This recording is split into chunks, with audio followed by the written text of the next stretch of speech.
Chapter 8, Kindling Your Inner Fire, Trust Yourself. Create the kind of life you will be happy to live with all your life. Make the most of yourself by fanning the tiny, inner sparks of possibility into the flames of achievement. Foster C. McClellan. The day that Yogi Raman shared his mystical little fable with me, high atop the Himalayas, was actually quite similar to this day in many respects, said Julian. Really, our meeting began in the evening and carried on well into the night. There was such a chemistry between the two of us that the air seemed to crackle with electricity. As I mentioned to you earlier, from the first moment I met Raman, I felt as if he was the brother I never had. Tonight, sitting here with you and enjoying the look of intrigue on your face, I feel the same energy and bond. I will also tell you that I have always thought of you as my little brother since we became friends. I'll tell you the truth, I saw a lot of myself in you. You were an amazing litigator, Julian. I will never forget your effectiveness. It was obvious that he had no interest in exploring the museum of his past. John, I'd like to continue to share the elements of Yogi Raman's fable with you, but before I do this, I must confirm something. Already you have learned a number of highly effective strategies for personal change which will do wonders for you if you apply them consistently. I will open my heart to you tonight and reveal everything I know, as it is my duty to do. I just want to make sure that you fully understand how important it is. That you, in turn, pass this wisdom on to all those who are searching for such guidance. We are living in a very troubled world. Negativity pervades it, and many in our society are floating like ships without rudders, weary souls searching for a lighthouse that will keep them from crashing against the rocky shores. You must serve as a captain of sorts. I'm placing my trust in you to take the message of the sages of Savannah to all those who need it. After consideration, I promised Julian with conviction that I would accept this assignment. He then continued passionately, the beauty of the whole exercise is that as you strive to improve the lives of others, your own life will be elevated into its highest dimensions. This truth is based on an ancient paradigm for extraordinary living. I'm all ears. Basically, the sages of the Himalayas guided their lives by a simple rule: he who serves the most, reaps the most, emotionally, physically, mentally, and spiritually. This is the way to inner peace and outer fulfillment. I once read that people who study others are wise, but those who study themselves are enlightened. Here, perhaps for the first time, I saw a man who truly knew himself, perhaps his highest self, in his austere clothing, with the half-smile of a youthful Buddha gracing his supple face. Julian Mantle appeared to have it all: ideal, health, happiness, and an overriding sense of his role in the kaleidoscope of the universe. Yet, he owned nothing. This brings me to the lighthouse, said Julian, remaining focused on the task at hand. I was wondering how that fit into Yogi Raman's fable. I'll try to explain, he responded, sounding more like a well-schooled professor than a lawyer turned monk who had renounced the sensual world. You have now learned that the mind is like a fertile garden, and for it to flourish, you must nurture it daily. Never let the weeds of impure thought and action take the garden of your mind. Stand guard at the gateway of your mind. Keep it healthy and strong. It will work miracles in your life if you will only let it. You will recall that in the middle of the garden stood a magnificent lighthouse. This symbol will remind you of yet another ancient principle for enlightened living: the purpose of life is a life of purpose. Those who are truly enlightened know what they want out of life, emotionally, materially, physically, and spiritually. Clearly defined priorities and goals for every aspect of your life will serve a role similar to that played by a lighthouse, offering you guidance and refuge when the seas become rough. You see, John, anyone can revolutionize their lives once they revolutionize the direction in which they are moving. But if you don't even know where you are going, how will you ever know when you get there? Julian transported me back to the time when Yogi Raman examined this principle with him. He recalled the sage's exact words. Life is funny, observed Yogi Raman.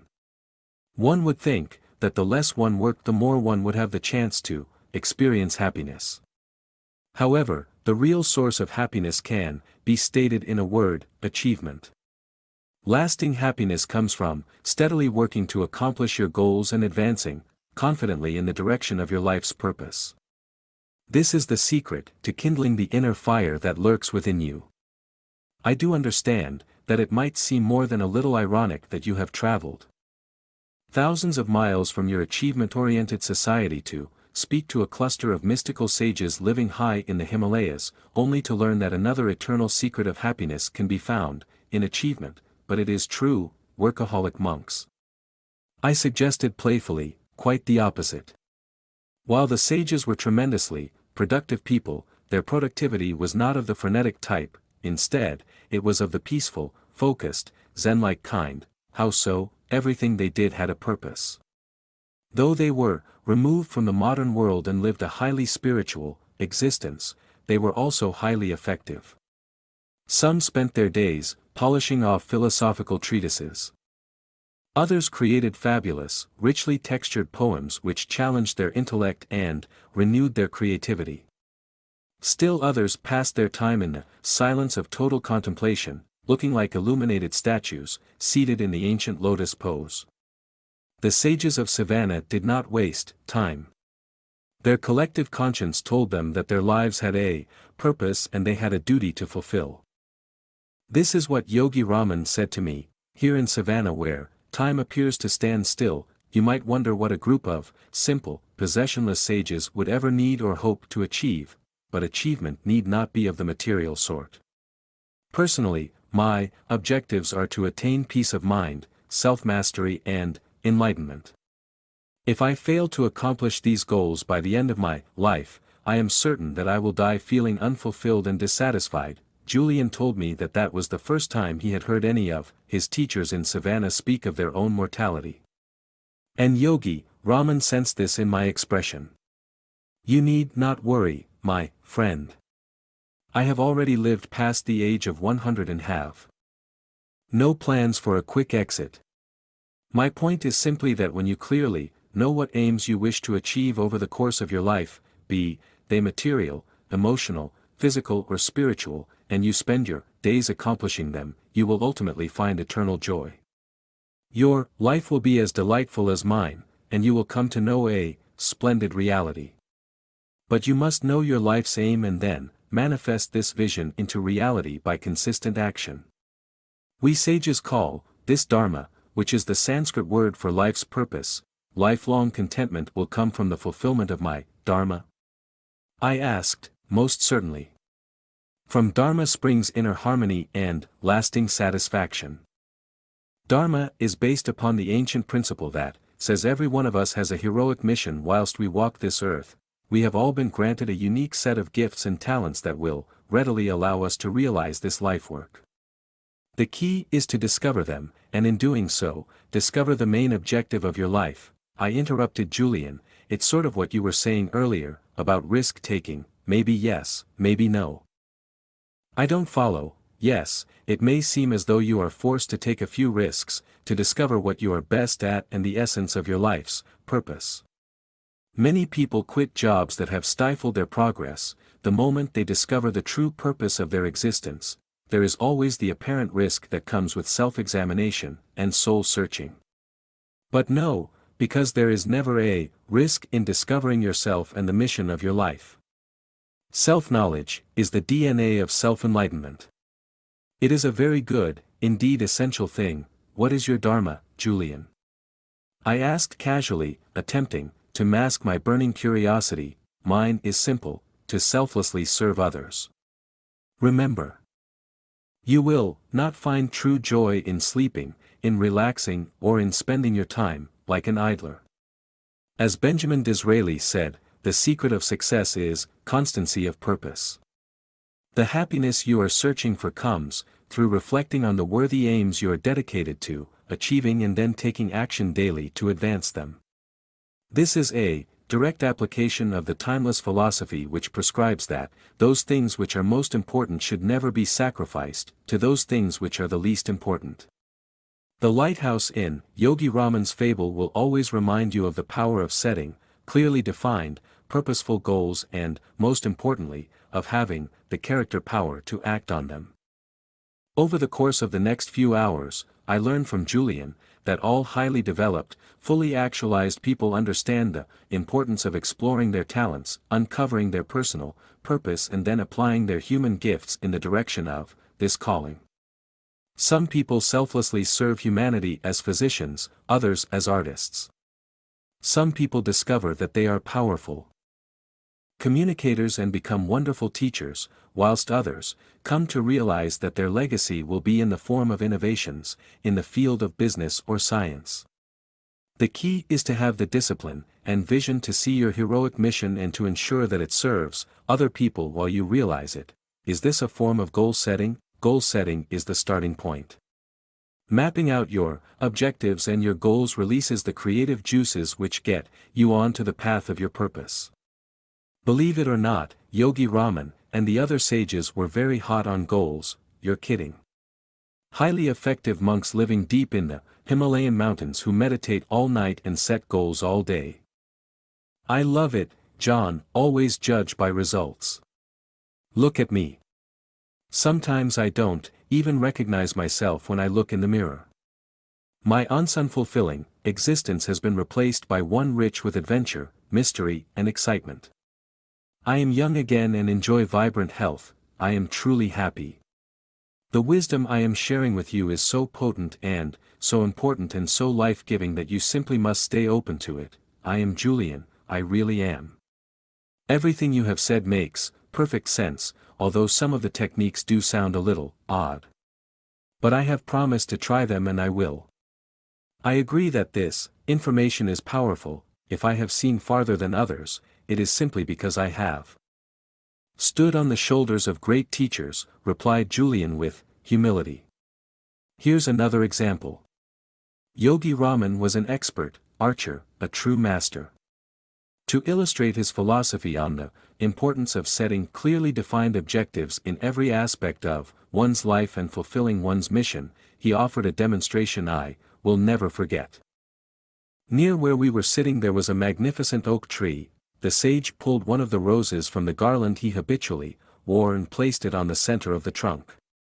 He then pulled 3 objects from the large knapsack that was his constant companion, whenever he ventured to distant mountain climbs such as the one we were visiting. The first object was his favorite bough, made of a wonderfully fragrant yet sturdy sandalwood. The second item was an arrow. The third object was a lily-white handkerchief, the kind I used to wear in the pocket of my expensive suits to impress judges and juries, Julian added apologetically. Yogi Raman then asked Julian to put the handkerchief over his eyes as a blindfold. How far away from the rose am I? Yogi Raman asked his pupil. 100 feet, Julian guessed. Have you ever observed me in my daily practice of this ancient sport of archery? The sage queried, in full knowledge of the response that would come. I have seen you strike the bullseye from a mark almost 300 feet away, and I cannot recall a time that you have ever missed at your current distance, Julian noted dutifully. Then, with his eyes covered by the cloth and his feet placed securely in the earth, the teacher drew the bow with all his energy, and released the arrow, aiming directly at the rose hanging from the tree. The arrow struck the large oak with a thud, missing its mark by an embarrassingly large distance. I thought you were going to display more of your magical abilities, Yogi Raman. What happened? We have traveled to this isolated place for one reason only. I have agreed to reveal all my worldly wisdom to you. Today's demonstration is meant to reinforce my advice on the importance of setting clearly defined objectives in your life and knowing precisely where you are going. What you just saw confirms the most important principle for anyone seeking to attain their goals and to fulfill their life's purpose. You will never be able to hit a target that you cannot see. People spend their whole lives dreaming of becoming happier, living with more vitality, and having an abundance of passion. Yet they do not see the importance of taking even 10 minutes a month to write out their goals and to think deeply about the meaning of their lives, their dharma. Goal setting will make your life magnificent. Your world will become richer, more delightful, and more magical. You see, Julian, our ancestors have taught us that setting clearly defined objectives for what we desire in our mental, physical, and spiritual world is critical to their realization. In the world you came from, people set financial and material goals.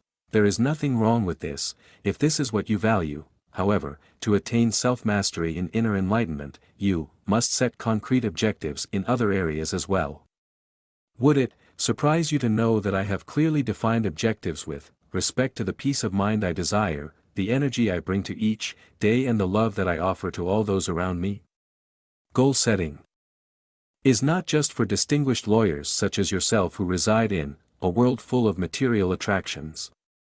Anyone who wishes to improve the quality of their inner as well as their outer worlds would do well to take out a piece of paper and start writing out their life aims. At the very moment that this is done, natural forces will come into play which start to transform these dreams into reality. What I was hearing fascinated me. When I was a football player in high school, my coach had constantly spoken of the importance of knowing what we wanted from every game. "Know your outcome" was his personal creed, and our team wouldn't dream of stepping onto the playing field without a clear game plan that would lead us to victory. I wondered why, as I had grown older, I had never taken the time to develop a game plan for my own life. Maybe Julian and Yogi Raman had something here. What is so special about taking out a sheet of paper and writing out your goals? How could such a simple act make such a difference? I asked. Julian was delighted. "Your obvious interest inspires me, John. Enthusiasm is one of the key ingredients for a lifetime of successful living, and I am glad to see that you still have every ounce of yours. Earlier I taught you that we each think about 60,000 thoughts on an average day. By writing out your desires and goals on a piece of paper, you send a red flag to your subconscious mind that these thoughts are far more important than the remaining 59,999 other ones.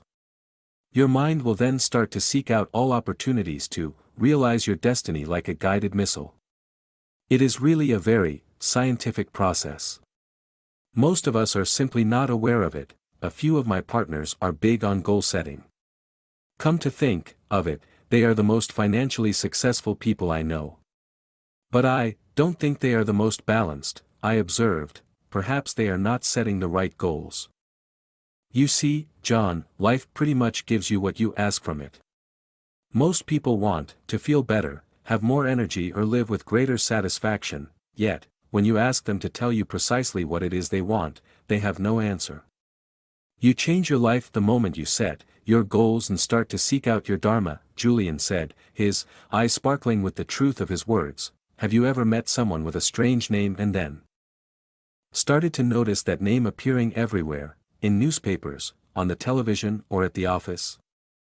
Or have you ever become interested in a new subject, let's say fly fishing, and then noticed that you couldn't go anywhere without hearing about the wonders of fly fishing? This is but one illustration of the ageless principle Yogi Raman called Jariki, which I have since learned means concentrated mind. Concentrate every ounce of your mental energy on self-discovery. Learn what you excel at and what makes you happy. Maybe you are practicing law but are really meant to be a school teacher, given your patience and love of teaching. Perhaps you are a frustrated painter or sculptor. Whatever it is, find your passion and then follow it. Now that I really think about it, it would be sad to reach the end of my life without realizing that I had some special genius that would have unlocked my potential and helped others, even in a small way. That's right. So from this moment onwards, be acutely aware of your aim in life. Awaken your mind to the abundance of possibility around you. Start to live with more zest. The human mind is the world's largest filtering device. When used properly, it filters out what you perceive as unimportant and gives you only the information you are looking for at that time. At this very moment, as we sit here in your living room, there are hundreds if not thousands of things going on that we are not paying any attention to. There is the sound of the lovers giggling as they stroll along the boardwalk, the goldfish in the tank behind you, the cool air being blown from the air conditioner, and even the beat of my own heart. The moment I decide to concentrate on my heartbeat, I start to notice its rhythm and its qualities. Similarly, when you decide to start concentrating your mind on your life's main aims, your mind starts to filter out the unimportant and focus only on the important. To tell you the truth, I think it's about time I discovered my purpose, I said. Don't get me wrong, there are a lot of great things in my life. But it isn't as rewarding as I think it could be. If I left this world today, I really can't say for sure that I've made that big a difference. How does that make you feel? Depressed, I offered with total honesty. I know I have talent. Actually, I was one heck of a good artist when I was younger. That was until the legal profession beckoned with the promise of a more stable life. Do you ever wish you had made painting your profession? I really haven't given it much thought. But I will say one thing. When I painted I was in heaven. It really fired you up, didn't it? Absolutely. I lost track of time when I was in the studio, painting. I would get lost in the canvas. It was a real release for me. It was almost as if I transcended time and moved into another dimension. John, this is the power of concentrating your mind on a pursuit that you love. Goethe said that we are shaped and fashioned by what we love. Maybe your dharma is to brighten the world with lovely scenes.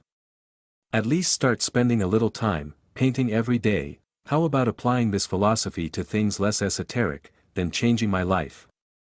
I asked with a grin. This should be good. Julian replied. Like what? Let's say one of my aims, although a minor one, was to drop the spare tire I am carrying around my waist. Where would I start? Don't be embarrassed. You master the art of goal setting and goal getting by starting off small. The journey of 1,000 miles begins with a single step. I asked intuitively, precisely. And getting good at accomplishing little feats prepares you for realizing the big ones. So, to answer your question squarely, there is nothing wrong with mapping out a full range of smaller goals in the process of planning your bigger ones. Julian told me that the sages of Savannah had created a 5-step method to reach their objectives and fulfill the purposes of their lives. It was simple, practical, and it worked. The first step was to form a clear mental image of the outcome. If this was to lose weight, Julian told me that every morning just after I woke up, it was to envision myself as a lean, fit person, full of vitality and boundless energy. The clearer this mental picture, the more effective the process would be. He said that the mind was the ultimate treasure house of power, and this simple act of picturing my goal would open the gateway to the actualization of this desire. Step 2 was to get some positive pressure on myself. The main reason people do not follow through on any resolutions they make is that it is too easy to slip back into their old ways. Pressure is not always a bad thing. Pressure can inspire you to achieve great ends. People generally achieve magnificent things when their backs are up against the wall and they are forced to tap into the wellspring of human potential that lies within them. How can I create this positive pressure on myself? I asked, now thinking about the possibilities of applying this method to everything from getting up earlier to being a more patient and loving father. There are a whole host of ways to do this. One of the best is the public pledge. Tell everyone you know that you will lose the excess weight or write that novel or whatever your goal might be. Once you make your goal known to the world, there will instantly be pressure on you to work towards its fulfillment, since no one likes to look like a failure.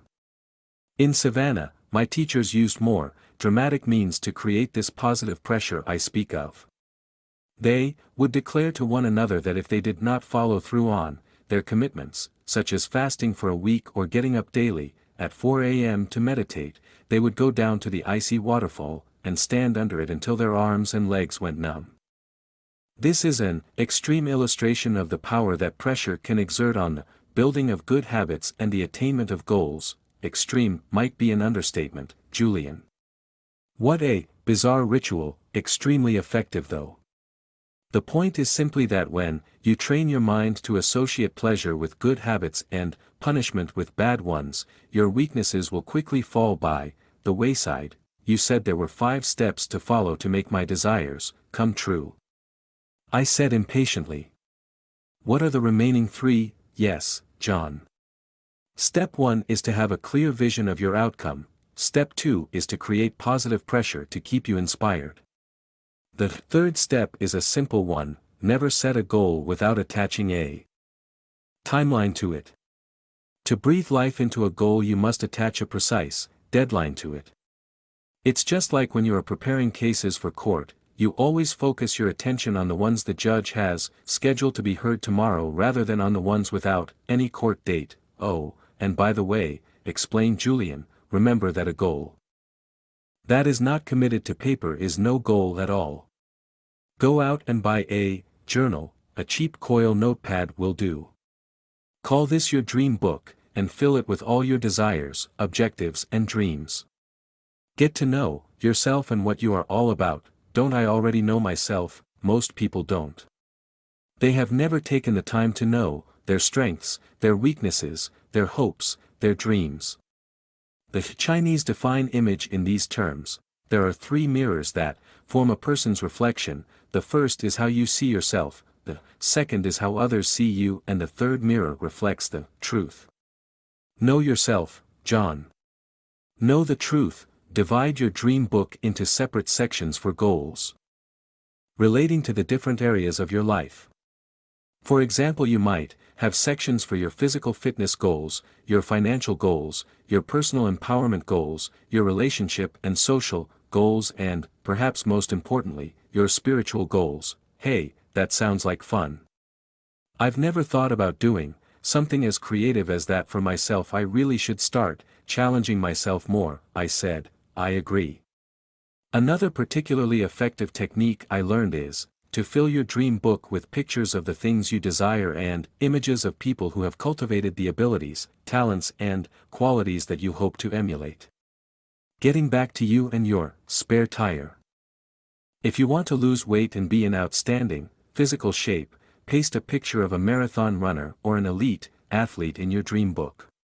If you want to be the world's finest husband, why not clip out a picture of someone who represents this, perhaps your father, and put it into your journal in the relationship section. If you are dreaming of a mansion by the sea, or a sports car, find an inspiring picture of these objects and use them for your book of dreams. Then review this book daily, even for a few minutes. Make it your friend. The results will startle you. This is pretty revolutionary stuff, Julian. I mean, though these ideas have been around for centuries, everybody I know today could improve the quality of their daily lives by applying even a few of them. My wife would love to have a dream book. She'd probably fill it with pictures of me without my notorious belly. It's really not that big, Julian suggested in a consoling tone. Then why does Jenny call me Mr. Donut? I said, breaking into a broad smile. Julian started to laugh. I had to follow. Soon the two of us were howling on the floor. I guess if you can't laugh at yourself, who can you laugh at? I said, still giggling. Very true, my friend. When I was chained to my former lifestyle, one of my main problems was that I took life too seriously. Now I am much more playful and childlike. I enjoy all of life's gifts, no matter how small they are, but I have digressed. I have so much to tell you, and it is all flowing out of me at once. Back to the 5-step method to attain your aims and realize your goals. Once you have formed a clear mental picture of your outcome, created a little pressure behind it, set a deadline and committed it to paper, the next step is to apply what Yogi Raman called the magic rule of 21. The learned men and women of his world believed that, for new behavior to crystallize into a habit, one had to perform the new activity for 21 days in a row. What's so special about 21 days? The sages were absolute masters of creating new, more rewarding habits which governed the conduct of their lives. Yogi Raman once told me that a bad habit once acquired could never be erased, but all evening you have been inspiring me to change the way I live my life. How can I possibly do this if I can never erase any of my bad habits? I said that bad habits can never be erased. I did not say that negative habits could not be replaced, Julian noted with precision. "Oh Julian, you always were the king of semantics." "But I think I see your point. The only way to permanently install a new habit is to direct so much energy toward it that the old one slips away like an unwelcome house guest. The installation is generally complete in about 21 days, the time it takes to create a new neural pathway. Say I wanted to start practicing the heart of the rose technique to erase the worry habit and live at a more peaceful pace. Do I have to do it at the same time every day? Good question. The first thing I will tell you is that you never have to do anything. Everything I am sharing with you tonight I am offering as a friend who is genuinely interested in your growth and development. Every strategy, tool and technique has been tested over time for effectiveness and measurable results. This I assure you. And though my heart tells me that I should implore you to try all of the methods of the sages, my conscience tells me to simply follow my duty and share the wisdom with you, leaving its implementation up to you. My point is this: never do anything because you have to. The only reason to do something is because you want to and because you know it is the right thing for you to do. Sounds reasonable, Julian? Don't worry, I haven't felt for even a moment that you were forcing any of this information down my throat. Anyway, the only thing that could ever be forced down my throat these days would be a box of donuts, and that wouldn't take much, I quipped. Julian smiled gingerly. Thanks, pal. Now to answer your question, my suggestion is that you try the heart of the rose method at the same time every day and in the same place every day. There is tremendous power in a ritual. Sports stars who eat the same meal or tie their shoes the same way before the big game are tapping into the power of ritual. Members of a church who perform the same rites, wear the same robes, are using the power of ritual. Even business people who walk the same route or talk the same talk before a big presentation are applying the power of ritual. You see, when you insert any activity into your routine by doing it the same way at the same time every day, it quickly grows into a habit. For example, most people will do the same thing upon waking up, without giving any thought to what they are doing. They open their eyes, get out of bed, walk to the bathroom and start brushing their teeth. So, staying with your goal for a period of 21 days, and performing the new activity at the same time for each of these days, will insert it into your routine. Soon you will be performing the new habit, whether it is meditation, getting up earlier or reading for an hour every day, with the same ease that you feel while brushing your teeth. The final step for attaining goals and advancing along the path of purpose, the final step in the sage's method is one that is equally applicable as you advance along the path of your life. My cup is still empty, I said respectfully. Enjoy the process. The sages of Savannah often spoke of this philosophy. They truly believed that a day without laughter or a day without love was a day without life. I'm not sure I follow you. All I'm saying is make sure that you have fun while you are advancing along the path of your goals and purpose. Never forget the importance of living with unbridled exhilaration. Never neglect to see the exquisite beauty in all living things. Today and this very moment that you and I are sharing is a gift. Remain spirited, joyful and curious. Stay focused on your life work and on giving selfless service to others. The universe will take care of everything else. This is one of nature's truest laws, and never regret what has happened in the past. Exactly. There is no chaos in this universe. There is a purpose for everything that has ever happened to you, and everything that will happen to you. Remember what I told you, John. Every experience offers lessons. So stop majoring in minor things. Enjoy your life. Is that it? I still have much wisdom to share with you. Are you tired? Not in the least. Actually, I feel pretty pumped up. You are quite the motivator, Julian. Have you ever thought about an infomercial? I asked mischievously. I don't understand, he replied gently. Never mind. Just one of my feeble attempts at humor, okay? Before we move along with Yogi Raman's fable, there is one last point about reaching your goals and your dreams that I would like to impress on you. Go for it.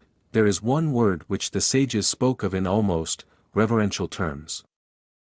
Do tell. This simple word seemed to carry a depth of meaning for them, and it peppered their daily talk. The word I am speaking of is passion, and it is a word you must constantly keep at the forefront of your mind as you follow your mission and attain your goals.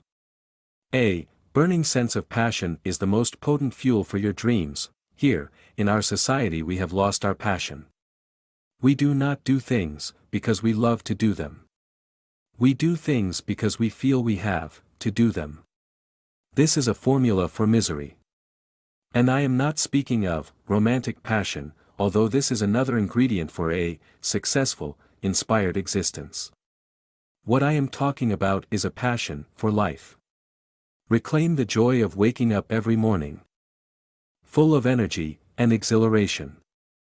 Breathe the fire of passion into all that you do. You will quickly reap great material, as well as spiritual, rewards. You make it sound so easy. It is. From tonight onwards, take complete control of your life. Decide, once and for all, to be the master of your fate. Run your own race. Discover your calling, and you will start to experience the ecstasy of an inspired life. Finally, always remember that what lies behind you and what lies in front of you is nothing when compared to what lies within you. Thanks, Julian. I really needed to hear this. I never realized all that was lacking in my life until tonight. I have been wandering aimlessly through it, lacking a real purpose. Things are going to change. I promise you. I am grateful for this. You're welcome, my friend. I'm simply fulfilling my purpose.